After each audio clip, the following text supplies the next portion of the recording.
සාදු සාදු සාදු නමස්කාර වේවා බුදුරුවනට සැමදා බුදු හිමි සරණ යමි. නමස්කාර වේවා ධම්රුවනට සැමදා සදහම් සරණ යමි. නමස්කාර වේවා සංඝරුවනට සැමදා මහා සංඝ සරණ යමි.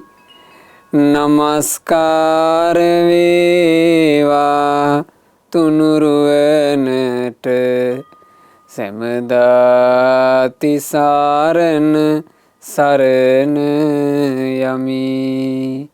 සාදු සාදු සාදු. අප හැම දිනාගේ කල්යාණ මිත්‍ර ගුරු දේවෝත්තම පරම පූජනීය පින්වත් ලොකු ස්වාමින් වහන්සේට අපගේ ගෞරවාදර වන්දනාව වේවා. සාදු සාදු සාදු. පූජනීය මහා සංඝරත්නයන් අවසරයි. වාසනාවන්ත පින්වතුනේ, අද මේ සුපින්බර අරුණෝදයේම සදහැවත් පින්වතුන්ලා හැම දිනාට අපි කියා දෙන්න කල්පනා කළේ ජීවිතේ ගෙවෙන හැම තප්පරයකම සන්තෝෂෙන් ඉන්න හැටි. ජීවිතේ ගෙවෙන හැම තප්පරයකම සතුට තියෙනවනේ. ගෙවෙන හැම තප්පරයකම සැනසුම තියෙනවනේ.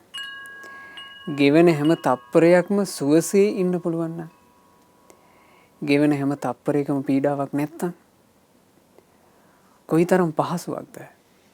ආන්ගේ ජීවිත පහසුව කොහොමද උදා කරගන්නේ? ඒ ජීවිත පහසුව කොහොමද අපි ඇති කරගන්නේ කියන එකයි අද සුපින්බර අරුණෝදයේම ඔබට අහන්න ලැබෙන්නේ. ඉතින් හිතක් පිහිටුව ගන්න. මේ දහම් පරයය අහලා මමත් ජීවිතේ ගෙවෙන හැම තප්පරයක්ම සතුටින් ඉන්න කෙනෙක් වෙනවා කියන හිත උපදවගෙන අද ධර්මය අපි ශ්‍රවණය කරමු. අද දේශනාව සඳහා දායකත්වයෙන් දරනු ලබන්නේ 5 වෙනි ජන්මදිනයේ සමරන පින්වත් කවීස් වල්ගමගේ පුතණුවන්ට සෙත් ප්‍රාර්ථනා කරන අදහසින් ඕස්ට්‍රේලියාවේ මෙල්බර්න් නුවර පදිංචි පින්වත් කසුන් වල්ගමගේ මහත්මයා සහ ගයානී වල්ගමගේ මහත්මිය විසින් ඒ පින්වතුන්ලා තමන්ගේ සිඟිති පුතාගේ උපන්දිනයට සෙත් ප්‍රාර්ථනා කරන අදහසිනුයි අද දේශනාවට දායකත්වය දරන්නේ.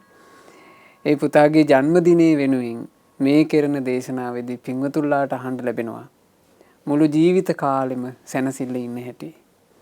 කොහොමද පින්වතුනි මුළු ජීවිත කාලෙම සැනසෙල්ලේ හිතේ සුවයෙන් යුක්තව, හිතේ කිසි ගින්නක් නැතුව පහසුවෙන් ජීවිතය ගත කරන්නේ? බුදුරජාණන් වහන්සේ වදාළේගෙන මෙහෙම: යථා ලද්ධ සම්පත්තිතෝ මා විගච්ඡන්තු. කෙනෙකුට පුළුවන් නම් හිතක් උපදවා ගන්න මේ ලෝකේ මිනිස්සු දෙස බලනකොට මේ මිනිස්සු යම් සම්පතක් ලබා තියෙනවා නම්, යම් සැපයක් ලබා තියෙනවා නම්, යම් දක්ෂතාවයක් ලබලා තියෙනවා නම් මේ මිනිස්සු ඒ කිසිවකින් පිරෙහෙන්න එපා. ආන්ගේ හිත තමන් එකට ජීවත් වෙන, තමන්ට දකින්න ලැබෙන, තමන්ට අහන්න ලැබෙන අය ගැන හදවතින් පතන්න පුළුවන් නම් පින්වතුනේ, අනේ මේ කිසි කෙනෙක් පිරෙහෙන්න නම් එපා. මේ අය ලැබූ සම්පත්, මේ අය ලැබූ සුව පහසුව අහිමි වෙන්න එපා. දියුණු වේවා. ආන්නේ හිත. අනිත් කෙනෙකුගේ දියුණුවක් දැකලා ඔබට සතුට වෙන්න පුළුවන් නම් ඔබ ගාව තියෙනවා සැනසුම. අනිත් අය ඉගෙන ගන්නවා දකින්නකොට, අධ්‍යාපනයෙන් දියුණු වෙනවා දකින්නකොට දරුවෙකුට පුළුවන් නම් සතුටු වෙන්න. එයා ගාව තියෙනවා සතුට. එයා ගාව දක්ෂතාවය නැති වෙන්න පුළුවන්. හැබැයි එයා ගාව තියෙනවා සතුට. ලස්සන ස්ත්‍රීන් ලස්සන පුරුෂයෝ දකිනකොට කෙනෙකුට ඒ ලස්සන ගැන සතුට වෙන්න පුළුවන්. එයා ගාව රූපේ ලස්සන නැති වෙන්න පුළුවන්. හැබැයි එයා ළඟ තියෙනවා සතුට. ධනවත් මිනිස්සු දකිනකොට ඒ මිනිස්සු හොඳ යාන වාහන වල යනවා දකිනකොට ඒක දැකලා සතුට වෙන්න පුළුවන් නම් හදවතින් එයාට සල්ලි භාගෙ නැති වෙන්න පුළුවන්. හැබැයි එයා ළඟ තියෙනවා සතුට. ඊළඟට අපි ගත්තොත් එකම ආයතනයක සේවා කටයුතු කරන සේවකයන් අතරින් එක්කෙනෙක් ඉස්සරහට යනවා. එයා දක්ෂයා. අනිත් සේවකයන්ට පුළුවන් නම් එයාගේ දක්ෂකම් දැකලා ආශිර්වාද කර කර සතුටු වෙන්න. අනිත් අයට දක්ෂතාවය නැති වෙන්න පුළුවන්. හැබැයි තියෙනවා සතුට. සැනසුම, සුව පහසුව. ඒක නොවේද පින්වතුනි? අවුරුදු 70කට 80කට වගේ පුංචි කාලයකට ලැබිච්ච අපේ ජීවිතේ අපි උපදවා ගත යුතු සුවය. මානසික සුවය, හිතේ සැනසෙල්ල, හිතේ ගින්දරක් නැතුව හරි සනීපෙට ඉන්න එක. ඒක නොවේද අපේ ජීවිතේ අපි උපදවා ගත යුතු වටිනාම දේ. එයයි වටිනාම දේ. ඒ නිසා මේ සමාජයේ ජීවත් වෙනකොට අනිත් මිනිස්සුන්ගේ දියුණුව වේවා, අනිත් මිනිස්සුන්ගේ රූප ස්වභාව වේවා, අනිත් මිනිස්සුන්ගේ කටහඬ වේවා, අනිත් මිනිස්සුගේ යම් අභිවෘද්ධියක් දකින්නකොට පින්වතුනි හැම තිස්සෙම සන්තෝෂ වෙන්න. හදවතින්ම ආශිර්වාද කරන කෙනෙක් වෙන්න. ඒක කටින් කිව්වේ නැති වුණාට කමක් නැහැ. ඒ සතුට උපදවා ගන්න ඕනේ ඔබේ හදවතේ. ඔබ අභ්‍යන්තරේ, ඔබේ ඇතුලේ. හරියට මේ හදවතින් කෙනෙකුගේ දියුණුවක් දකිනකොට ඊටාම සිසිල් වූ සැනසුමක් විඳින්න. අනේ කොච්චර එකක්ද? ඒ මිනිස්සු සැපට ඉන්නවා. ලස්සන ගෑනු ළමෙක්, ලස්සන පිරිමි ළමෙක් දකිනකොට හදවත සිසිල් වෙලා යන විදිහේ සතුටක් ඇති කරගන්න. අනේ ඒ අය කොච්චර ලස්සනයිද? ඒ අය ලස්සන වෙලා ඉපදිනා. ඒ අයගේ ලස්සනට හානියක් නම් වෙන්න එපා. අන්න ඔබ සතුටින් ඉන්න ක්‍රමේ. මේ ක්‍රමයට හුරු වුණොත් පින්වතුනි සතුට උනන්න ගන්නවා. උල්පත වගේ. හැම තප්පරයකම හැම මොහොතකම අපිට සතුට තියෙනවා. අපිට ගොඩාක් බලන්න අපි ජීවිතේ ගිනි විඳින්නේ අනුන්ගේ ඒවා අපේ කරගෙන. අනුන්ගේ ප්‍රශ්න. අපි අපේ ඔඩොක්කුවේ දාගෙන අපි විඳවනවා. එහා ගෙදර මිනිසයාගේ දියුණුව ඒ මිනිසයා යාන්තම් හදාගෙන යනවා. ගේ තට්ටුවක් ටිකක් වැඩිපුර හදා ගන්නවා. ගෙදර වහලේ පොඩ්ඩක් පිළිවෙලකට ගහ ගන්නවා. ගෙදරට පොඩ්ඩක් ලස්සනට ගේට්ටුවක් දා ගන්නවා. අනේ මේ මිනිසයා ඒක පුළුවන් විදිහට කරගෙන යනවා. එහා ගෙදර මිනිසයාට බෑ ඒක උහුලන්න. ඒ මිනිසයා ඒක දිහා බලාගෙන මේකුන්ට මේ සල්ලි කොහෙන් එනවද දන්නේ. හොරකම් කරනවද දන්නේ. නිදන් කඩලද දන්නේ. ඔන්න හිතනවා. ඒ හිතෙල්ලත් එක්ක තමන්ගේ සුව පහසු අහිමි කරගන්නේ නැද්ද? තමන්ගේ සුවය අහිමි කරගන්නවා. තමන් ඊටා දුකසේ ගෙදර උයා ගන්න බත් එක කෑවත් බත් එකේ රහකුත් නැහැ. ඇයි හිත තියෙන්නේ වෙනම තැනක. තමන් ඊටා දුකසේ වාසය කරනවා. ඇයි පින්වතුනි මෙහිම අසහනකාරී ජීවිතයක් අපි උපදවා ගන්නේ? මේ අසහනකාරී බව බණ අහන සුපින්වතුන්ලා තුලත් තියෙන්න පුළුවන්. පින්වතුනි අපි මේ සංසාරයට වැටිච්ච හිත්නේ. එහෙම හිතුවේ තිබුණා කියලා මේ කියන බණපද වලින් ඔබට බයිනවා, ඔබට ගරහනවා කියලා හිතන්න එපා. මේවා අපි කියලා දෙන්නේ පින්වතුනි අපේ හිත් අපිම පිරිසිදු කරගත යුතු නිසා. කවුද බාහිරින් ඇවිල්ලා අපිට කරලා දෙනවද? අපි මේපැයි අපේ හිත හදාගන්න. අපිම අපේ හිත හදාගන්න විදිහ, අපිම අපේ ජීවිතේ හදාගන්න විදිහ ඕනෝක. මේ සමාජයේ එකට ජීවත් වෙන අනිත් අය දකිනකොට ඒ අනිත් අයගේ සතුට සැනසුම ඔබේ කරගන්න. අනිත් අයගේ තියෙන දක්ෂතා ඔබේ කරගන්න.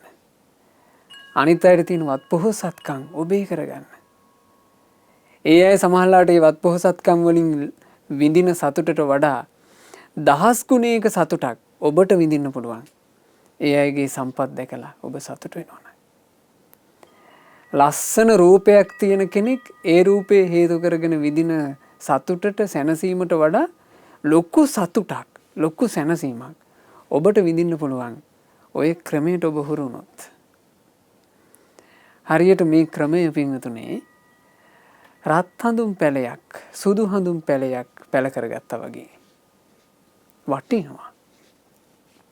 තමන්ගේ නිවසේ රත් හඳුන් පැලයක් සුදු හඳුන් පැලයක් පැල කරගත්තොත් ඒක වටිනා ගහක් නේද? ඒක වටිනවා. හැබැයි ප්‍රශ්නයක් තියෙනවා. වටිනා ගහට තමයි ඔක්කොම කරදර. සත්තු හොට ගහන්නෙත් ඕකට. පොහොර මදි වෙන්නෙත් ඕකට. නිකං මේ හෙවන පොඩ්ඩක් මදි වෙච්චි ගමන්ම ගහේ වැඩිම බාල වෙන්නෙත් ඕකට. වත්තේ හැදෙනවා වල් පැලෑටි අපිට නවත්ත ගන්න පිළිවෙලක් නැහැ. අපි වල් වලට පොහොර ගහන්නෙත් නැහැ. වල් වලට සාත්තු කරන්නෙත් නැහැ. හැබැයි වල් හැදෙනවා. අර රත් හැඳුම් පැලේ සුදු හැඳුම් පැලේ ඔට්ටු වෙවි හදන්න ඕන. අපි ගෙදර මේ නැති වෙලාවක අපේ වත්තට හොරෙන් පැනලා කවුරු හරි ගලවගෙන යන්නේත් වල් ගස් නෙවෙයිනේ. අර හඳුන් ගහ.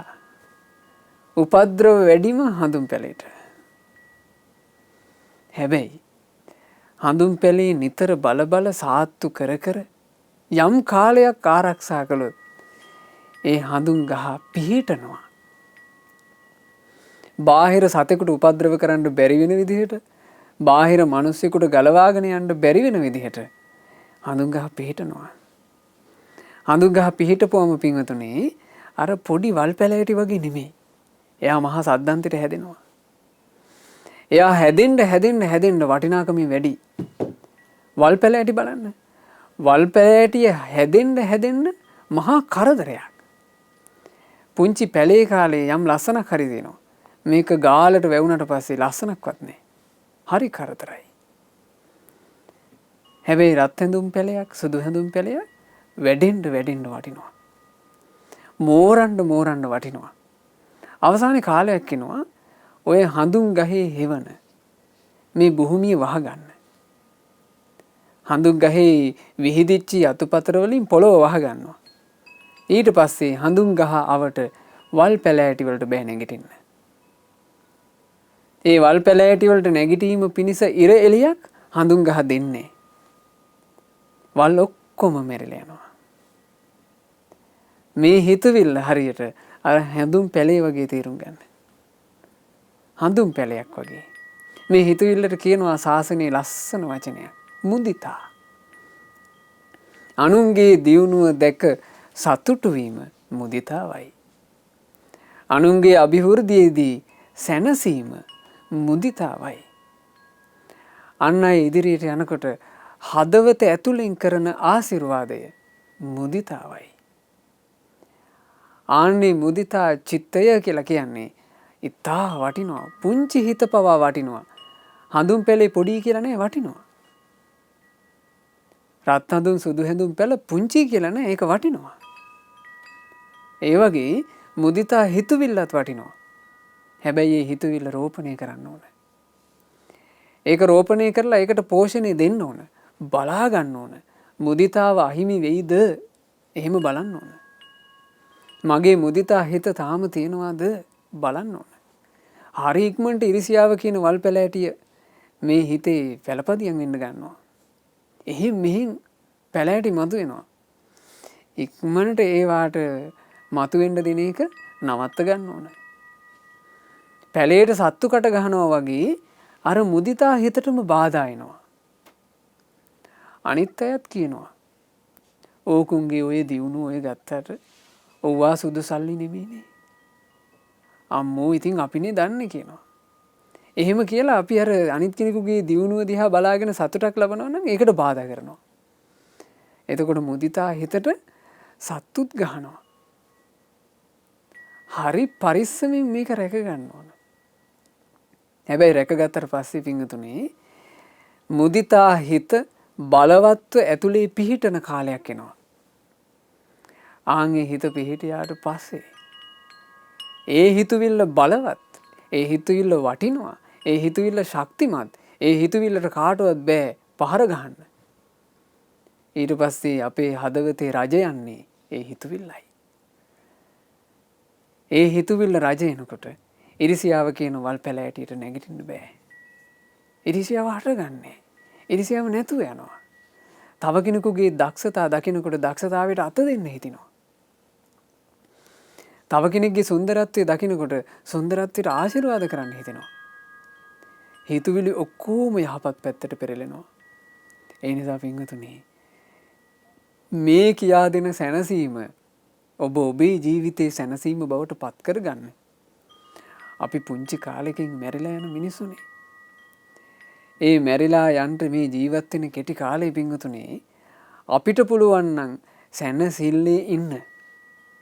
සැනසille ඉඳලා සැනසille අවසන් හුස්ම පොද හෙලන්න පුළුවන් නම් කොච්චර භාග්‍යයක්ද. ඒ භාග්‍ය උදා වෙනවා ඔන්න එකම හිතවිල්ල කෙනෙක් තමන්ගේ ජීවිතය උපදව ගන්න දක්ෂ වුණොත්.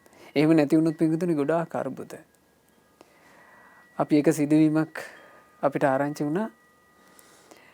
ශිෂ්‍යත්ව විභාගයේ ලියන දූලා දෙන්නෙක්ගේ කතාවක්. ඒ දූලා දෙන්නාම පන්ති දක්ෂයි. දෙන්න මාරුවෙන් මාරුවට 1-2 වෙනවා. එතකොට දූලා දෙන්නාගේ දක්ෂතාවය නිසා ගුරුවරු හරියට ප්‍රශංසා කළා. දෙමාපිය රැස්වීම තියෙනකොට ගුරුවරු විශේෂයෙන් මේ දෙන්නට ප්‍රශංසා කරනවා. ඒ දරුවෝ දෙන්නාගේ අම්මලා දෙන්න ඒ නිසා යාළු වුණා. මේගොල්ලෝ මේ ශිෂ්‍යත්ව විභාගයට සූදානම් වෙන කාලේ අම්මලා දෙන්නා තමයි පන්ති එක්කන් යන්නේ. පන්ති එක්කන් ගිහිල්ලා දරුවෝ දෙන්නව පන්තියට දාලා අම්මලා දෙන්න ඉතින් කතා වෙවි ඉන්නවා. ඒකත් එක්ක සුහද භාවයක් හටගත්තා. එතකොට මේ සාමාන්‍ය ශිෂ්‍යත්ව විභාගයට අපි මේ ව්‍යවහාරීත් කියනෝනේ වචනයක් අම්මලාගේ විභාගය කියලා. එතකොට ඒකට දරුවන්ට වඩා උනන්දුව තියෙන්නේ අම්මලාටයි. අම්මලා ගොඩාක් මහන්සි වුණා මේ දූලා දෙන්නාට පාඩම් වැඩ කරවන්න. කොහමද ඔන්න ශිෂ්‍යත්ව විභාගයේ යෙදුණා. විභාගයේ දවසේ එක දුවකගේ උත්තර ලිවීම සාර්ථක වුණා. ගොඩක් සාර්ථක වුණා. අනිත් දුවගේ උත්තර ලිවීම අසාර්ථක වුණා. ප්‍රතිඵල එනකොට බලාපොරොත්තු වෙන ලකුණු මට්ටමට වඩා ඉහළ ලකුණු මට්ටමක් එක දුවකට තියෙනවා. අනිත් දුවගේ ලකුණු මට්ටම ඊට වඩා පොඩ්ඩක් අඩුයි. එක්කෙනෙක් පාස් එක්කෙනෙක් ෆේල්. මේ දූලා දෙන්නට මේක ප්‍රශ්නයක් උන්නේ. පාස් වුණා කියලා අර ඒ විභාගේ පාස් වෙච්ච දුවට ඉහළ ඉස්කෝලේකට යන්න ලැබුණේ නැහැ. එච්චර ලොකු විභාග ලකුණු තිබුණේ නැහැ. හැබැයි විභාගේ පාස්. දැන් මේ විභාගේ පාස් දුවයි ෆේල් දුවයි දෙන්නාම එකම පන්තියේ වෙනදා වගේම ඉගෙන ගන්නවා. හැබැයි අම්මලා දෙන්නාගේ හිතවල වෙනම එකක් හටගෙන. ෆේල් වෙච්චි දූගේ අම්මාට ඒ ෆේල් වෙච්චි දුව මේ පාස් වෙච්චි දුවව දකින්නකොටත් අර වල් පැලේ තමයි නැගිටින්නේ ඉරිසියාව. ඒ දූගේ අම්මා දකින්නකොටත් ඉරිසියා හිතෙනවා. ඒ මදිවාට ඒ අම්මා වල් පැලේටම පොහොර දානවා. ඒ අම්මා අර අම්මත් එක්ක කතා කරනකොට කියනවා අපේ දුව ඉතින් ඔය විභාගේ කරන කාලේ කාටුන් එකක්වත් බැලුවේ නෑනේ. සෙල්ලම් කරේවත් නෑනේ හරියට. අම්මෝ එයා මහන්සි වෙච්ච තරම් එහෙම කියනවා. ඒකේ අදහසක් තියෙනවානේ.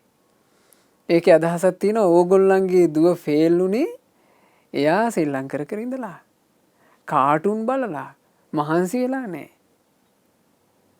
මේ අම්මට මේක හිත පාරනවා.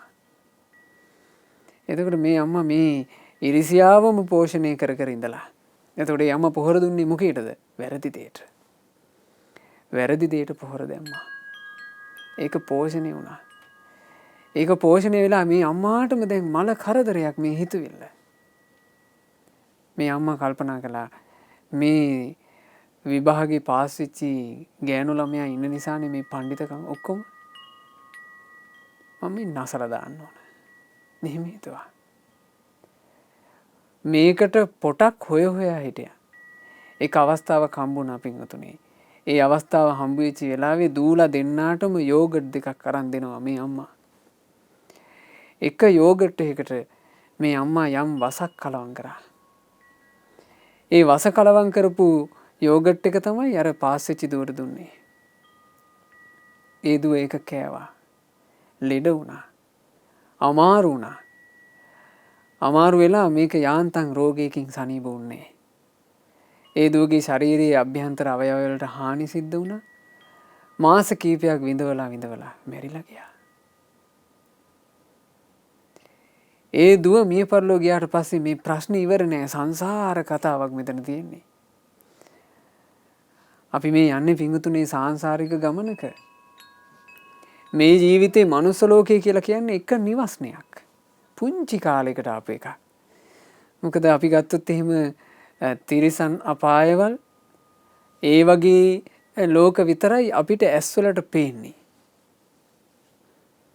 ඒ ඇස්වලට පේන තිරිසන් අපායවල වලත් බලන්න පිංගුතුනි ආයුෂ විවිධත්වය ඉක්මනට මැරෙන සත්තුත් ඉන්නවා.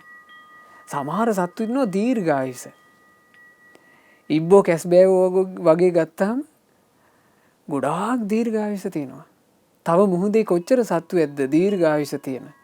ඔය අපිට ඇස්වලට පේන. එතකොට ආයුෂයේ විවිධත්වය අපිට දකින්න ලැබෙනවා. නිරේ ගියොත් එහෙම දීර්ඝායුෂ. പ്രേත ලෝකවල දීර්ඝායුෂ. අනිකුත් සුගති ලෝක තියෙනවා දීර්ඝායුෂ. මනුස්ස ලෝකෙත් ඇතැම් කාල තියෙනවා දීර්ඝායුෂ. මේ කාලේ නම් හරි ටිකයි. හරිම ටිකයි. අවුරුදු 70යි 75යි 80යි අපිට යන්නම වෙනවා. මේ පුංචි කාලේ මේ නිවස්නය තුල වාසය කරන කාල වකවානුව වැරදුනොත් බලන්න මේ කතාවේ භයානකකම. අර මැරිච්චි දුව මේ යන්ට කලින් ඒ දුවට යම් හැඟීමක් ඇති වුණා. මං මේ ලෙඩ වුණේ මට මේ අමාරුනේ අර යෝගට් එක නිසා. ඒ යෝගට් එක කාපු වෙලාවේ ඉඳලා තමයි මට මේ ප්‍රශ්නේ හටගත්තේ. මේ යෝගට් එකට මොකක් හරි වසක් කලවම් කරලා තිබුණා. ඒ දුවගේ අම්මාත් ඒකටම පොහොර දුන්නා. එතකොට මේ දුව තරහින් පුපුර හිටියා. මගේ යාළුවා තමයි මට මේ විනාශ කළේ. එහෙම හිතා ඉඳලා තමයි මැරිලා ගියේ. ඒ මරණින් අවුරුද්දක් යන්න කලින් අර ෆේල් වෙච්ච දුවට දිෂ්ටියක් වැහෙනවා. ඒ දිෂ්ටිය වැහුණාට පස්සේ පිංගුතුනේ තමන්ගේම ඔළුව මේ බිත්තිය ගහගන්නවා පුපුරනකම්. තමන්ම ගහගන්නවා. නවත්තන්න බෑ. ඇඟට එන්නේ අර මැරිච්ච කෙනා. මං මේක පලි අරගෙන මිසක් මං නවත්තන්නේ නැහැ කියලා. අර දුවගේ ඔළුව තමන් විසින්ම ගහගන්නවා බිත්තියේ. පුපුරලා ලේ ගලනකම් ගහගන්නවා. බලන්න සංසාරේ. අර දුව විභාගේ පාස් වෙන වෙලාවේ සතුටු වෙන්න පුළුවන් වුණා නම් කිසිම ගින්දරක් නැහැ. ඒ දුවගේ දක්ෂතා ඉස්සරහා අර අම්මාට සතුටු වෙන්න පුළුවන් වුණා නම් කිසිම ගින්දරක් නැහැ. මේ ගිනි ඔක්කොම අකුසල නිසා. සැනසුම් අහිමි වන්නේ අකුසල නිසා. පින්වතුනි, ඒ නිසා තමන්ගේ ජීවිතේ තමන් හරියට හදාගන්න. අඩුපාඩු තියෙන තැන් හොඳට බල ඒ අඩුපාඩු දොස් අරගන්න. තියෙන අඩුපාඩු අතරේ නිතර දකින්න ලැබෙන ප්‍රකට අඩුපාඩුවක් ගැනයි අද මම මේ කියා දෙන්න කල්පනා කළේ. ඉරිසියාකාරකම් කරන එක. අනිත් කෙනෙකුගේ දියුණුවක් දැකලා සතුටු වෙන්න බැරි එක. අනිත් කෙනෙකුගේ දියුණුව දකිනකොට ඇස්වල කටු අයින්නවා වගේ දැනෙන එක. මේක සංසාරයට පුරුද්දක් විදිහට අපේ ජීවිතවල තියෙන්න පුළුවන්. මේවා තිබ්බ නිසානේ අපි සංසාර ගමනේ මෙච්චර කාලයක් ආවේ. සද්ධම්මං අවිජානතං. ධර්මයේ නොදැන හිටපු නිසා තමයි සංසාර ගමන දික්ුනේ. බුදුරජාණන් වහන්සේ දේශනා කළානේ. නොනිදා හැරගෙන ඉන්න කෙනාට රැය දිගට දැනෙනවා. එයාගේ රැය දිගයි. යම් කටයුත්තක් උදෙසා නිදාගන්නේ නැතුව ඇහැරගෙන ඉන්න උනොත් එහෙම අපිට වෙලා නැද්ද? මේක එළි වෙන්නේ නැද්ද කියලා හිතෙනවා. හරියට නිදිසුව නැතුව නිදි වරාගෙන ඉන්න සිද්ධ වුණොත් ඒ රැය දිගට දැනෙනවා. හොඳටම හෙම්බත් වෙලා ඉන්නකොට පුංචි දුරත් ගොඩාක් දුරයි වගේ දැනෙනවා. දීගෝ බාලානං සංසාරෝ. ඒ වගේ බාල තැනැත්තාගේ සසර ගමනත් අතිශයින් දික් වෙනවා. හේතුව සද්ධම්මං අවිජානතං. ඔහු ධර්මය දන්නේ නැති නිසා. ධර්මයේ දැනගෙන ධර්මයේ පුරුදු වෙච්චි නැති නිසා සංසාරේ දීර්ඝ වුණා. එහෙනම් අපේ සංසාරයේ දීර්ඝ කතාවටත් හේතුව මොකද්ද? මෝඩයෝ විදිහට, බාලයෝ විදිහට, අඥානයෝ විදිහට ධර්මයේ දන්නේ නැතුව ආපු එක. ඔබත් මමත් අපි හැමෝම. අපි හැමෝම පෙර සසරේ මෝඩයෝ වගේ ධර්මයට අවධානයක් යොමු නොකර ඇවිල්ලා. එක්කෝ ධර්මයක් මුණ ගැහිලා නැහැ. දැන් මේ ජීවිතේ අපිට මොකද්ද මහා භාග්‍යයකට ලෞතර බුදුරජාණන් වහන්සේගේ සුන්දර සද්ධර්මයේ හමු වෙලා. ඒ හම්බ වෙච්ච වෙලාවේ පිංගුතුනේ මේ හිත ඇතුලේ තියෙන වල් පැලෑටි ටික සුද්ධ කරන්න ඕන. වටින දේවල් රෝපණය කරගන්න ඕන. ඒ රෝපණය කරගන්න අතිශයින්ම වටිනා දෙයක් මුදිතා චිත්තය. මුදිතාව. අනිත් අයගේ දියුණුව දකිමින් හදවතින් ඇති කරගන්න සන්තෝෂය, සතුට. අනිත් අයගේ දියුණුවට ආශිර්වාද කිරීමේ හැකියාව. ඒක උපදවා ගන්න ඕන. භාග්‍යතුන් වහන්සේ දේශනා කළේ තමන්ගේ හිත හසුරුවා ගන්න කිව්වා හරියට මේ වගේ. මාතා යථා නියං පුත්තං ආයුසා ඒක පුත්ත මනුරක්කේ. එකම එක පුතෙක් ඉන්න අම්මා කෙනෙක් ඒ පුතා කෙරෙහි යම් ලෙන්ගතු බවක් දක්වනවද? ඒ වගේ මහණෙනි ඔබ සියලු මනුස්ස වර්ගයාට ආදරය කරන්න. අම්මා කෙනෙක් තමන්ගේ එකම එක පුතාට ආදරය කරනවා වගේ ඔබත් මේ මනුස්ස වර්ගයාට ආදරය කරන්න. බලන්න භාග්‍යවතුන් වහන්සේගේ අනුශාසනාව. පින්වතුනි බුද්ධං සරණං ගච්ඡාමි කියලා සරණ ගිය එකට සතුටු වෙන්න. අපි සරණ ගියේ මෙහෙම ශාස්ත්‍රුන් වහන්සේ නමක්. සැනසීමම ලෝකයට දන් දීපු අති උත්තරීතර ශාස්ත්‍රුන් වහන්සේ නමක්. ඒ බුදුරජාණන් වහන්සේ ලෝකයට දුන්නේ ඔය වගේ සැනසුමක්. අම්මා කෙනෙක් එකම පුතෙකුට ආදරය කරන්නේ පින්වතුනි මෙත්සිතින්, කරුණාවෙන්, උපේක්ෂාවෙන්, ඊළඟට මුදිතාවෙන්. අම්මලා තාත්තලා පරණ ඇඳුම් ඇඳගෙන දරුවන්ට අලුත් ඇඳුම් අරන් දීලා සතුටු වෙනවා.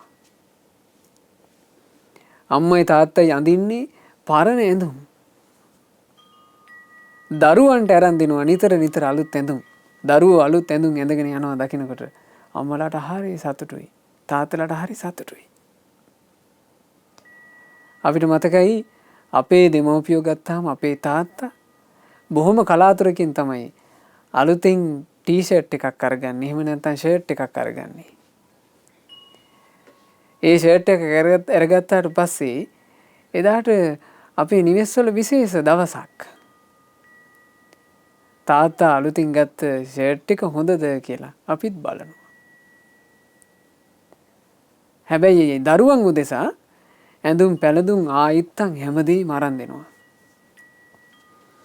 අම්මයි තාත්තයි මේ පරණ සෙරෙප්පු දා ගන්නවා. හැබැයි දරුවන්ට අලුත් සෙරෙප්පු කුට්ටන් එක අරන් දෙනවා. මේ විදිහට නේද අම්මලා තාත්තලා දරුවන්ගේ දියුණුව, දරුවන්ගේ අභිවෘද්ධිය, දරුවන්ගේ සැපේ දැකලා සතුටු වෙන්නේ. මුදිතා. දෙමව්පියෝ දරුවන් කෙරෙහි මුදිතාව දක්වන්නේය. දෙමව්පියෝ දරුවන්ගේ දුකට අකමැතිය. දරුවෙක් යම් අභිවෘද්ධියක් කරා යනවා දකිනකොට දෙමව්පියෝ හදවතින්ම ආශිර්වාදපතන්නේය. හදවතින්ම ආශිර්වාද කරනවා. මගේ දරුවාට අනතුරක් වෙන්න එපා. මගේ දරුවා ලැබූ මේ සම්පත, මේ දියුණුව මගේ දරුවාට අහිමි වෙන්න එපා. ඒ තමයි දෙමව්පියෝ. දැන් අපි අහලා තියෙන්නේ ඒක කතාවක්. එක දරුවෙක් කැලෑ පාරකින් ගමනක් යන්න සූදානම් වුණා. හරි අනතුරුදායකයි ඒ කැලෑ පාර. මේ කැලෑ පාරෙන් ගමන යනවාට අම්මා අකමැති වුණා. අම්මා කිව්වා පුතේ ඔය ගමන ඔබ යන්න එපා. අනතුරුදායකයි. මේ කොල්ල අහන්නේ නෑ අම්මා එහෙම කිව්වට බෑ මං යන්නම ඕනේ. අම්මා 3-4 සැරේ කිව්වා පුතේ ඕක මං කියන එක අහලා නැවතියන්. අහන්නේ. අන්තිමේ අම්මා කිව්වා හරි උඹ ඵලයන්කෝ මං කියන දේ අහන්නේ නැතුව. උඹට කැලේ මගදී කොටිය හම්බෙලා උඹව කොටිය කන්න ඕන කිව්වා අම්මා. එහෙම කියද්දිත් මේ ළමයා හිතුවක්කාර වෙලා ගියා. යද්දි වින්වතුනි කැලේ මැද්දේ මූණට මූණ කොටිය හම්බ වුණා. කොටිය හම්බ වුණා විතරයි අම්මා කියපු එක මතක් වුණා. දැන් මුළු සර්වාංගෙම වෙවුලන්න පටන් ගත්තා. හරි වැඩේ ඉස්සරහට කොටියා මග අරින්න විදිහක් නැහැ. බේරෙන්න විදිහක් නැහැ. S2 පියාගත්තා. S2 පියාගෙන හිතුවා මගේ අම්මා මට ආදරේ. මගේ අම්මා මගේ දියුණුව කැමතියි. අම්මා යම් වචනයක් කිව්වේ මට ආදරේට. ඒ නිසා අම්මාගේ ආශිර්වාදයෙන් අම්මා කියූ වචනේ සිදු නොවේවා. අම්මාගේ හදවතේ තිබ්බ එක සිදු වේවා. එහෙම හිතලා S2 අරිනකොට කොටියා මගේ ඇරලා ගිහිල්ලා. මොකද අම්මා කෙනෙක් වචනින් කිව්වට ඔබව කොටියා කන්න ඕන කියලා. අම්මගේ හදවතේ තියෙන්නේ මොකද්ද? අනතුරක් වෙන්න එපා. හානියක් වෙන්න එපා. මේ හිත තියෙන්නේ. ඉතින් අපිට පුළුවන් නම් පින්වතුනි මේ සමාජයේ ජීවත් වෙන හැම මිනිස්සෙක් ගැනම ඔන්න ඔය වගේ ලස්සන හිතක්. අනිත් කෙනෙකුට මුකුත් කරදරයක් වෙන්න එපා, විපතක් වෙන්න එපා, ලැබූ ප්‍රසිද්ධියක් අහිමි වෙන්න එපා. ආයතනික වශයෙන් ලැබූ දියුණුවක් පිරිහිලා යන්න එපා. ව්‍යාපාරික වශයෙන් ලැබූ අභිවෘද්ධියක් පිරිහෙන්න එපා කියන හිතක් අපිට පුළුවන් නම් අවංකව පවත්වන්න. හරි සැපයෙන්, හරි සොම්නසින්, හරි සතුටින් ජීවත් වෙන්න පුළුවන්. ඒ නිසා ඔන්න ඔය හිතවිල්ල අද මේ සුපින්බර අරුණෝදේම පින්වතුන්ලාට අපි සිහි කැඳවන්නේ. පින්වතුන්ලා හැමදෙනාගේ ජීවිතවල අසාමාන්‍ය විදිහේ සැනසුමක් අදින් පස්සේ උපදවා ගන්න පුළුවන්. මේ හිතවිල්ල ඔබ ගලපගත්තොත් දක්ෂ වෙන්න. එකම එක හිතවිල්ලකට පුළුවන් නේ පින්වතුනි අපේ ජීවිතේ සැනසුම අහිමි කරන්න. එකම එක හිතවිල්ලකට පුළුවන් සැනසෙල්ල අහිමි කරලා දාන්න. ඒ වගේමයි එකම එක හිතවිල්ලකට පුළුවන් මුළු ජීවිතේ සැනසෙල්ල ලබා දෙන්න. ඒ සැනසෙල්ල ලබා දීම කියන සිතවිල්ල තමයි. ඒ සිතවිලි අතරේ තියෙන බොහොම වටින සිතවිල්ලක් තමයි මෙන්න මේ මුදිතාව. අනිත් අයගේ දියුණු අභිවෘද්ධි දකින හැම මොහොතකම හදවතින්ම ආශිර්වාද කිරීම, හදවතින්ම සතුටු වීම. මේක ලෝකයේ ඊටාම අඩු එකක්. ඊටාම අඩු හිතවිල්ලක්. ඒ ඊටාම අඩු හිතවිලි සහිත පිරිස තලයට සුපින්වතුන්ලා එකතු වෙන්න. හැමෝම හිතන જાතියේ හිතවිලි හිතන කෙනෙක් වෙන්න එපා. වටින හිතවිලි හිතන කෙනෙක් වෙන්න. සැප උපදින හිතවිලි හිතන කෙනෙක් වෙන්න. මේවා පිංගුතුනේ මේ වගේ හිතවිලි සමහරලාවට එකට ඉන්න ඥාතීන්ටවත් නැහැ. අපිට එක සිදුවීමක් ආරංචි වුණා. ඒක දරුවෙකුට එයා අධ්‍යාපනයේ හරි දක්ෂයි, ඉගෙන ගන්න දක්ෂයා.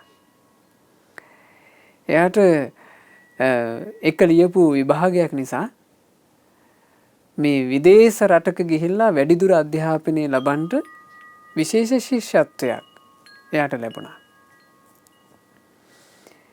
එතකොට ඒ ශිෂ්‍යත්වය ලැබුණා කියන ආරංචියට ඒකේ සන්තෝෂය ඥාතින් එක්ක බෙදා ගන්න ඕන නේ කියලා. මේ දරුවා තමන්ගේ ඥාති හැමෝම ළඟට ගිහිල්ලා මේක කියලා තියෙනවා. මම මෙහෙම යනවා. අහවල් දවසේ යෙදිලා තියෙන්නේ. ගිහිල්ලා ඉතින් මාස මෙච්චරක් ඉන්නවා. ඉතින් මේවා කිව්වා. කියන්නේ සතුටින්නේ. තමන් ලැබූ සතුට අනිත් අයත් එක්ක බෙදා ගන්නනේ මේක කියන්නේ. නමුත් මේ හිතවල මේ මනසේ හටගන්න මානසික රෝගයක්, මානසික පිළිලයක්, මානසික වල්පැලෑටියක් තියෙනවානේ ඉරිසියාව කියලා එකක්. තව කෙනෙක් සතුට වෙනකොට මේ හදවත රිදෙනවා. ඉරිසියාව. තව කෙනෙක්ගේ දියුණුව දකිනකොට ඇස්වලට කටු වයින්නවා. ඉරිසියාව. තව කෙනෙක් නිකන් හිනහා වෙලා ඉන්නවා දැක්කත් මොකක්ද වගේ හිතෙනවා. ඉරිසියාව. ඕනෝ ඉරිසියා සහගත හිත එක ඥාතියෙකුට හටගත්තා. මේ දරුවා හෙට යන්නේ කියලා මේ දරුවාට ගෙනල්ලා දීලා තියෙනවා ලුණු දෙහි බෝතලයක්. ඒ ලුණු දෙහි බෝතලේ අරගෙන ඇවිල්ලා කිව්වා පුතේ පිට රටවල් වල කෑම එකපාර උඹට හුරු නෑනේ. ඕන් ওই ලුණු දෙහි බෝතලේ ළඟ තියාගෙන කෑම හුරු වෙනකන් පාවිච්චි කරපන් කියලා දුන්නා.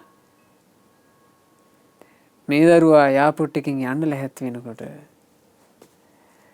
මේ ලුණු දෙහි බෝතලේ ඇතුලේ තිබිලා මත්ද්‍රව්‍ය අහුණා. ඒ ලුණු දෙහි බෝතලේ ඇතුළට යම් මත්ද්‍රව්‍යයක් ඔතලා දාලා ගුලියක්. ඒක අහුණා. අන්තිමේ නීතිමය ක්‍රියාමාර්ග වලට යන්න වෙලා හරි අසරණ වුණා අර ළමයා. අර සතුට සම්පූර්ණයෙන් අහිමි වෙලා ගියා. බලන්න. ඒ දරුවගේ ජීවිතේට ගින්නක් දුන්නා. ලැබූ සතුට නැතුව ගියා. ඒක කරපු කෙනා සතුටින් ඉන්නද? ඒක කරපු කෙනා කොච්චර කාලයක් ඕක මතක් කර කර විඳවයිද? කොච්චර කාලයක් හදවතේ වේදනාව උපද්දයිද? ඒ නිසා. අන්න ඒ නිසා මේ ලස්සන හිතවිල්ල එකතු කරගන්න පින්වතුනි මේ ලෝකේ ගුණවත් සත්පුරුෂ උත්තමයෝ ප්‍රශංසා කරන අතිශය සොඳුරු ගුණයක් මුදිතාව. අපේ මහා බෝධිසත්වයෝ සාංශාරික ගමනේ එනකොට බෝධිසත්වයන් ගාව තිබුණු එකක් මුදිතා චිත්තය. ඒ මුදිතා චිත්තයෙන් යුතු අපේ බෝධිසත්වයෝ තව කෙනෙකුට යම් දක්ෂතාවයක් ශිල්පයක් කියලා දෙනකොට කවදාවත් පින්වතුනි මුෂ්ටියක් තියාගත්තේ නැහැ කියනවා. මුෂ්ටියක් තියාගන්නවා කියලා කියන්නේ මිටේ හඟවාගෙන මුකුත් තියාගත්තේ නැහැ. මේක මන් දෙන්නේ නැහැ. මේක දුන්නොත් මේක මටත් ඉහළින් යයි. එහෙම හංග ගන්න එකක් නැහැ. හැම දෙයක්ම දුන්නා කියනවා. මුදිතාව. තව කෙනෙක් දියුණු වෙලා යනකොට ආසයි. තව කෙනෙක් දක්ෂ නම් ඒ දක්ෂතාවයට ආශිර්වාද කරනවා කැමති. ආන්නේ හිත තිබුණා. නමුත් මහා බෝධිසත්වයන්ටත් හරියට බැටකණ්ඩ සිද්ධ වුණා. ඔය හිත නැති ඈයෝ නිසා. ඔය ඊර්ෂ්‍යා සහගත බව කියන වල් පැලෑටිය පින්වතුනේ හිතක හටගත්තොත් එහෙම ඊර්ෂ්‍යා හිතන දේ අපිට හිතා ගන්නවත් බෑ. සමහරුන්ගේ තියෙන ඊර්ෂ්‍යාව ගත්තොත් එහෙම අපි ගත්තොත් ගමේ ඉන්නවා ඔන්න තමන්ගේ ඊර්ෂ්‍යාකාරයා. තමන් ඊර්ෂ්‍යා කරන කෙනා ගමේ ඉන්නවා. ඒ ගමේ ඉන්න මිනිස්සයාගේ ගෙදර අපි හිතමු විශේෂ උත්සවයක් යෙදුණා කියලා. ඔන්න මඟුල් ගෙදරක්. එහෙම නැත්නම් මොකක් හරි විශේෂ උත්සවයක්.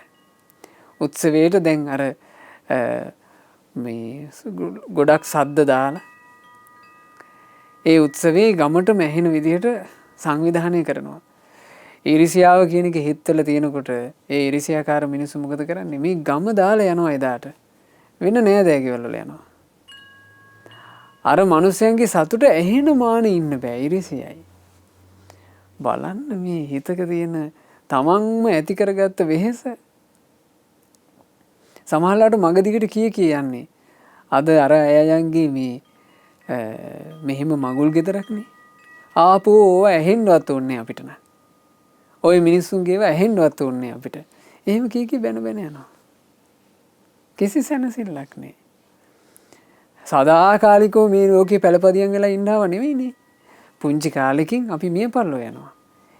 ඒ ඉන්න ටික කාල වකවානුවේ තමන්ගේ සැනසෙල්ල තමන්ම නසා ගන්නා සැටි බලන්න. ඊර්ෂ්‍යාව හටගත් කල්හි තව කෙනෙකුගේ හිනහවක්වත් තව කෙනෙක් නිතර හිනහ වී සිටිනවා නම් ඒකක්වත් වාවා ගන්න බැරුව යනවා. කොයිතරම් අභාග්‍යයක්ද? තිරිසන් වූ ගැන ඊර්ෂ්‍යා හිත උපදිනවා. අපේ බෝධිසත්වයෝ එක ජීවිතයක වලාහක කුලේ හරීම සොඳුරු හස්ති රාජයෙක් වෙලා උපන්නා. ඔය වලාහක කුලේ උපදින හස්ති රාජයෝ පින්වතුනේ සුදු පාටයි. දවල හස්ති. ඔය දවල හස්තියා කියන එක විශේෂ පින්තෙදක් තිබ්බ එකෙක්. දවල හස්තියෙක් යම් රටක යම් දේශයක ඉන්නවා නම් ඒ දේශේ ශාස්ත්‍රීක වෙනවා. ඒක දවල හස්තියගේ පින්තෙද. ඔහොම දවල හස්තියෙක් අපේ බෝධිසත්වයෝ. දවල හස්තියාගේ තියෙන පින්තෙද මිනිස්සු දන්නවා. ඊළඟට දවල හස්තිය හරි හැඩකාරයා නිසා මිනිස්සුත් හරි ආදරේ. දවසක් මේ හස්ති රාජයා තමන්ගේ ඇත්ගොව්වාත් එක්ක වීදියේ එනවා. වීදියේ එනවා දැක්කට පස්සේ මිනිසුන්ට හරි සන්තෝෂයි. මිනිස්සු ඊට පස්සේ විසිල් ගහලා අපුඩි ගහලා ඔල්ලොරසන් දිදී මේ හස්ති රාජයාට ආශිර්වාද කරන්න පටන් ගත්තා. අපේ හස්ති රාජයා මේ කියලා. දැන් මිනිසුන්ගේ සද්ද ඇහෙනවා මාලිගාවේ ඉන්න මහරජාට. මහරජුරුව බැලුවා මේ මගේ විජිතේ කාටද මේ ප්‍රීතිഘോഷා? ජනේලෙන් බලද්දී පේනවා වීදියේ එන හස්තියාටයි මේ ප්‍රීතිഘോഷා. මේ තිරිසනාට මං වගේ මේ රජෙක් ඉද්දී තිරිසනෙකුට ඔල්වරසන් මම නේ මේකේ රජා. මටත් ඉහළින් යන්න පුළුවන් ද තිරිසනෙකුට? ඔන්න ඉරිසියා හිතලා. ඉරිසියා හිතලා කල්පනා කරා මේ තිරිසනාව මන් නැති කරන්න ඕන. මේ තිරිසනාව නැති කරන්නට මම යම් ආයුධයක් පාවිච්චි කළොත් එහෙම මිනිස්සු මං ගැන කිපෙන්න පුළුවන්. ඒ නිසා මේකට උපායක් යොදන්න ඕන. ඇත්ගොව්වාව ගෙන්නවා. පින්වතුනි ඒ කාලේ ඇත්ගොව්වා අපේ සාරිපුත්ත මහරහතන් වහන්සේ. ඇත්ගොව්වාව ගෙන්නලා මේ ඇත්ගොව්වාට කියනවා ඉඹල හස්ති රාජයාගේ දක්ෂකම් මං දැක්කේ නෑ. කාලෙකින් මට බලා ගන්න බැරුව ගියා. දැන් හස්ති රාජයා දුර්වලයේද දන්නෙත් නෑ. මට තාම හස්තියා දක්ෂද කියලා බලන්න ඕන. ඇත්ගොව්වා කිව්වා දේවයිනි කිසි ප්‍රශ්නයක් නෑ. ඇතා හොඳට ඉන්නවා නිරෝගීව ඉන්නවා. ඕන දක්ෂකමක් පෙන්නයි. එහෙනම් හස්තියාව පුළුවන් නම් චෝර ප්‍රපාතයට නංවාලා පෙන්නපන්. චෝර ප්‍රපාතය කියලා කියන්නේ පින්වතුනේ කන්දක් මුදුනේ පුංචි තැනක්. ඇයි ඒකට චෝර ප්‍රපාත කියන්නේ? මේ හොරු අපරාධකාරයෝ ඔය ප්‍රපාතේ උඩට එකතු කරා යනවා. ඒක රාජදණ්ඩනයක්. ප්‍රපාතේ උඩට එක ගිහිල්ලා දඬුවම තමයි ඒ පුද්ගලයාව ප්‍රපාතෙන් පහළට තල්ලු කරනවා. හොරු තල්ලු කරලා මරණ නිසා ওই ප්‍රපාත වලට කියන්නේ චෝර ප්‍රපාත. චෝර ප්‍රපාතය කියන තැන ගොඩාක් උසයි, හුලන් තදයි, හරිම පොඩි ඉඩකඩක් තමයි තියෙන්නේ. ඇතෙකුට ඉන්න බෑ. කොටින්ම ඇතෙකුට නගින්නත් බෑ. අර හුලන් තදට ඇතාට අමාරුයි.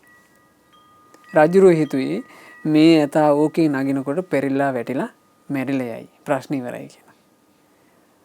අනේ කොහෙද මේ ඇතා දක්ෂයා? මේ ඇතා නැග්ගා චෝර ප්‍රපාතේ උඩටම නැගලා අර තියෙන පුංචි ඉඩේ කකුල් හතරම තියලා හිටගත්තා. මිනිස්සු ඔක්කොම අප්පුඩි ගහලා මිනිසුන්ට හරි සතුටුයි. රජාට ඉරිසියයි. රජා කිව්වා මට තව බලන්න ඕන දක්ෂකම්. දැන් පුළුවන් නම් ওই හස්තියාට ඔතනම කකුල් තුනෙන් ඉන්න කියපන්. එක කකුලක් ඔසවන්න කියපන්. කියනකොටම හස්තියා කකුල ඔසෙව්වා. කකුල් තුනෙන් ඉන්නවා පෙරලෙන්නේ.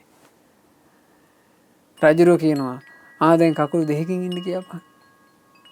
ඇත්ගොව්වා කියනවා පුතේ ඉදිරි කකුල් දෙක උස්සලා උඹ පිටුපස්සේ පාද දෙකකින් විතරක් හිටපන්. ඇතා හොඳට සමබරව ඉන්නවා. රජාට ඉරිසියාව තව වැඩි වුණා. දැන් රජුරෝ කියනවා දැන් තනි කකුලෙන් ඉන්න කියපන්. අනික් කකුලත් ඔසවන්න කියපන්. දැන් තනි කකුලෙන් මේ හස්තියා ඉන්නවා. රජාගේ ඉරිසියාවේ කෙලවර රජාට අඳුන ගන්න බැරුව ගියා. මහරජා කිව්වා දැන් ඔය අනිකත් ඔසවන්න කියපන් කිව්වා. මේ කකුල් හතරනේ තියෙන්නේ. අනික් කකුල ඔසවාපු ගමන් පෙරලෙනවානේ. එතකොට ඇත්ගොව්වා කියනවා ඇතාගේ කනට ලං කරලා කිව්වා පුතේ මේ මෝඩ රජා උඹ ගැන ඉරිසියාවෙන් ඉන්නේ. පුතේ උඹ වටිනා එකෙක්. මට කරන්න දෙයක් නැහැ. මං ඉන්නේ රජෙක් යටතේ. පුතේ පුළුවන් නම් උඹට අහස් ගමනක් තියෙනවා නම් මාවත් බේරගෙන මෙතනින් යමන්. නැත්තම් ඉතින් මමයි උඹයි දෙන්නාම මේ ප්‍රපාතේ පළට පයින්මු කිව්වා. හස්ති රාජයාට අහස් ගමන් තිබුණා. ඒ වලාහක කුලේ හස්තීන්ට පිංගතුනේ අහසින් යන්න පුළුවන්. ඒක එරදියා. ඒකේ යතාට උපතින්ම ලැබෙන දක්ෂතාවය. මේ ඇතා ඇත්ගොව්වාව හොඳින් අල්ලාගෙන ඇත්ගොව්වාවත් අරගෙන අහසින් ගියා. ඉරිසියාකාර රජාට මේ රජයක් සස්ත්‍රීක කරන ඒ මහා හස්තියාව අහිමිලා ගියා. එදා ඉරිසියාකාරකම් කරේ දේවදත්ත කියනවා. ඉතින් ඒ දේවදත්ත තමයි ඉරිසියාව කියන එක රෝපණය කර ඇවිල්ලා අපේ ලෞතුරා භාග්‍යවත් අරහත් සම්මා සම්බුදුරජාණන් වහන්සේ ගෞතම නමින් ශ්‍රී සම්බුද්ධ රාජ බවට පත් වෙනකොට මේ ජීවිතේ තිරිසාකාරකම් කරන්න ඇවිත් හිටියා. ඒ නිසා ලාමක දෙයක් නම් පින්වතුනි පුරුදු වෙන්න මෙපා. ලාමක දෙයක් පුරුදු වෙලා තමන්ගේ ජීවිතේ සැනසීම අහිමි කරගන්න එපා. හැම ගෙවෙන තප්පරයකම ඔබ සතුටින් ඉන්න. ජීවිතේ ගෙවෙන හැම තප්පරයකම සැනසෙල්ලේ ඉන්න. ජීවිතේ ගෙවෙන හැම තප්පරයක්ම කිසි බරක් නැතුව සුව පහසුවෙන් ඉන්න. ඒ සඳහා මුදිතාව පුරුදු කරන්න. අනිත් අයගේ දියුණුව දැක සතුටු වීම. යථා ලද්ද සම්පත්තිතෝ මා විගච්ඡන්තු. මේ අය ලැබූ යම් සම්පතක් ඇද්ද සම්පත්තිය ඒ කිසිවකින් පිරිහෙන්ට නම් එපා කියන හිත. ඉතින් හැම දිනාට ඒ බඳු උතුම් සිතුවිලි වලින් යුක්තව තමන්ගේ ජීවිතේ සැප සැනසෙල්ලේ ගත කරන්නටත් ගෞතම බුදුරජාණන් වහන්සේගේ සද්ධර්මයේ මුණ ගැහිච්ච මේ දුර්ලභ මනුස්ස ජීවිතේ ගෞතම සාසනයේ පිහිට පිළිසරණ රැකවරණය ලබා ගන්නටත් වාසනාව ලැබෙත්වා. සාදු සාදු සාදු. අද දවසේ මේ ධර්ම දේශනාව තුළින් අප රැස් කළ සියලු පින් පළමු කොට අනුමෝදන් කරමු දෙවිවරුන්ට. සක්දෙවිඳුන් සතරවරන් දෙවිවරු ප්‍රධාන සියලු දෙවි දේවතාවුන් වහන්සේලා සියලු බ්‍රහ්මකායික දෙවිවරු පින් අනුමෝදන් වෙත්වා.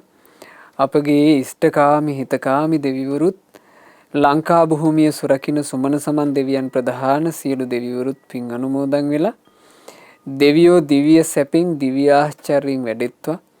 දෙවියන්ගේ නිරන්තර රැකවරණයත් ආශිර්වාදයත් අප හැම දිනාටම දෙවියෝ සලසත්වා. දෙවියෝද සංසාර දුකින් අත මිදෙත්වා. සාදු සාදු සාදු. අපගේ කල්යාණ මිත්‍ර ගුරු දේවෝත්තම පරම පූජනීය පින්වත් ලොකු ස්වාමින් වහන්සේට සියලු පින් අනුමෝදන්ව නිදුක් නිරෝග සුව සැලසේවා. දීර්ඝායුෂ සැලසේවා. ගෞතම සාසනය තුලම ධර්මාවබෝධයෙන් සැනසෙන්ට වාසනාව ලැබෙත්වා. සාදු සාදු සාදු. අද දවසේ මේ ධර්ම දානය සිදු කළේ මූලිකව පස්වෙනි උපන්දිනය සමරන ඒ සිඟිති පුතා කවිස් වල්ගමගේ පුතණුවන්ට සෙත් ප්‍රාර්ථනා කරන අදහසින් අද දවසේ ජන්මදිනයේ යෙදෙන කවිස් වල්ගමගේ පුතාට මේ ධර්ම දානමේ පිනේ ආශිර්වාදයෙන් බුද්ධ රත්නයේ ආශිර්වාදයෙන් ධර්ම රත්නයේ ආශිර්වාදයෙන් සංඝ රත්නයේ ආශිර්වාදයෙන් පින් අනුමෝදන් වෙලා සතුටු වෙන සියලු දෙවියන්ගේ ආශිර්වාදයෙන් සියලු යහපත අභිවෘද්ධියම සැලසේවා. ඒ පුතාගේ ඉදිරි අනාගත කටයුතු ਸਰව ප්‍රකාරයෙන්ම සාර්ථක වේවා. ජීවිතයට යහපත සලසන සත්පුරුෂයෝම කල්යාණ මිත්‍රයෝම ඇසුරු කරන්න ලැබේවා. කිසි කලෙක ජීවිතයේ අසත්පුරුෂයන්ගේ ඇසුරට නොවැටේවා. ඒ පුතාට ගෞතම බුදුරජාණන් වහන්සේ සරණ ගියපු ශ්‍රාවක පුතෙක් බවට පත් වෙලා මේ සම්බුද්ධ ශාසනය පිළිසරණ ලබා ගන්නට වාසනාව ලැබෙත්වා කියලා අපි ආශිර්වාද කරනවා. සෙත් ප්‍රාර්ථනා කරනවා. අද දවසේ ධර්ම දානය සිදු කරන ඒ පින්වතුන්ලාගේ නමින් යම්තාක් මේ පරලෝයන්ට යෙදුණු ඥාති හිත මිත්‍රාදීන් වෙද්ද සියලු දෙනාට පින් අනුමෝදන් වෙලා ඥාතින්ගේ පරලෝ ජීවිත සැපෙන් සැපයට පත්වෙත්වා. ඊතා ඉක්මන් භවයකදීම සසර දුකින් අත මිදෙත්වා කියන අදහසින් ඥාතීන්ට පින් අනුමෝදන් කරමු. අද දවසේ ධර්ම දානය සිදු කළේ ඕස්ට්‍රේලියාවේ මෙල්බර්න් නුවර පදිංචි පින්වත් කසුන් වල්ගමගේ මහත්මයා සහ ගයානී වල්ගමගේ මහත්මිය විසින් දෙපාර්ශවයේම සුජීවත්ව සිටින දෙමාපියන් වන ඔක්තෝබර් මාසයේ 3 වන දින උපන්දිනයේ සැමරූ පින්වත් මැණිකේ වල්ගමගේ මෑණියන්ටත් තුංගසිරි වල්ගමගේ පියාණන්ටත් පුංචි බණ්ඩාර පියාණන්ට මල්ලිකා මැණිකේ මෑණියන්ට සුරංගී දන්දෙනිය සහෝදරියට අර්ජුන දන්දෙනිය සහෝදරයාට ඉසලි දන්දෙනිය දියණියට මේ සියලු පුණ්‍ය ධර්මයන්ගේ ආශිර්වාදේ සැලසේවා. පවුලේ සියලු දෙනාට මේ සියලු පුණ්‍ය ධර්මයන්ගේ ආශිර්වාදේ සැලසී නිදුක් නිරෝග සුවය දීර්ඝායුෂ සම්පන්නිය සැලසේවා. තමන්ගේ ජීවිතේ කරන කියන රැකී ආරක්ෂා ආදී සියලු කටයුතු දූ දරු මුණුපුරු මිනිපිරියන්ගේ අධ්‍යාපන කටයුතු ආදී හැමදේම ਸਰව ප්‍රකාරයෙන් සාර්ථක කරගන්නට ලැබේවා. ඒ වගේම කල්යාණ මිත්‍ර සත්පුරුෂයෝ ඇසුරු කරමින් උතුම් ගුණ ධර්ම දියුණු කරගන්නටත්, පින් රැස් කරගන්නටත්, දහම්මගේ හැසිරෙන්නටත් හැම දිනාට වාසනාව ලැබෙත්වා. ධර්ම දානය සිදු කරපු සුපින්නත් ඔබ හැම දිනාට, ශ්‍රද්ධා මාසික ධර්ම දාන සමාජික පින්වතුන්ලාට, ඒ වගේම ශ්‍රද්ධා රූපවාහිනී කාර්ය මණ්ඩලයේ සියලු දෙනාට, සුපින්නත් හැම දිනාට මේ ගෞතම සාසනය තුලම චතුරාර්ය සත්‍ය ධර්මය අවබෝධ කරගෙන සසර දුකින් නිදහස් වෙන්න ලැබෙත්වා. හැම දිනාටම තෙරුවන් සරණයි. නමෝ බුද්ධාය. මෙවැනි වටිනා ධර්ම දේශනා ශ්‍රවණය කිරීමට ශ්‍රද්ධා ඩේලි YouTube චැනලය සබ්ස්ක්‍රයිබ් කරන්න.